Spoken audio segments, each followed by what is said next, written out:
아직 2025년 회고 못하신 분 있나요? 연말이 되면 올해를 떠올려 보라는 회고 질문들이 정말 많잖아요. 올해를 한 단어로 표현한다면? 올해 내게 가장 의미 있었던 순간은? 올해 나를 가장 성장시킨 일은?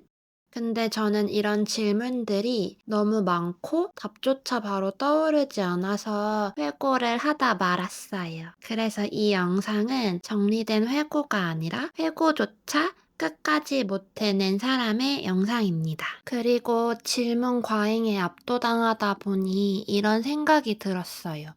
올해 나는 왜 이렇게까지 이 한 해를 정리하고 싶은 걸까? 다행히 이 질문에 대한 답은 찾았습니다. 영상 끝에서 그 이유를 말씀드릴게요.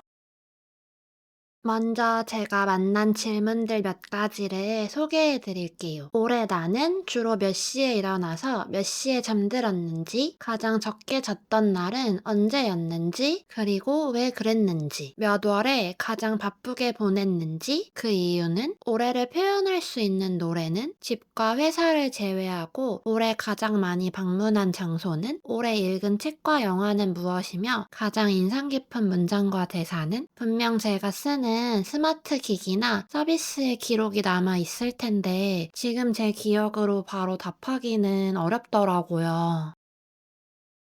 그래서 저는 질문에 답하기 위해서 기억이 아니라 기록을 찾기 시작했어요. 스마트워치 가민 앱을 열어서 제 수면 시간을 확인했고 가장 적게 잤던 날짜를 보고 캘린더 앱을 다시 찾아봤어요. 바로 알겠더라고요. 아, 이날 잠을 왜 이렇게밖에 못 잤는지를요. 스포티파이 음악 앱을 열어서 올해 가장 많이 들은 노래 순위를 보니 올해의 나를 가장 닮은 음악도 고를 수 있었어요. 알라딘과 예스24 온라인 서점 구매 내역, 독서 모임 카톡방, 블로그를 다시 보면서 내가 어떤 책을 읽고 어떤 문장에 오래 머물렀는지도 적어봤어요. 그런데 감정에 대한 질문은 기록으로 찾기가 쉽지 않았어요. 올해 가장 많이 울었던 일, 웃었던 일, 아팠던 일, 화가 났던 일, 설렜던 일, 감사했던 일. 이런 질문들은 가장 그랬던 어느 날 하나로 딱 짚어내서 답하기가 어렵더라고요.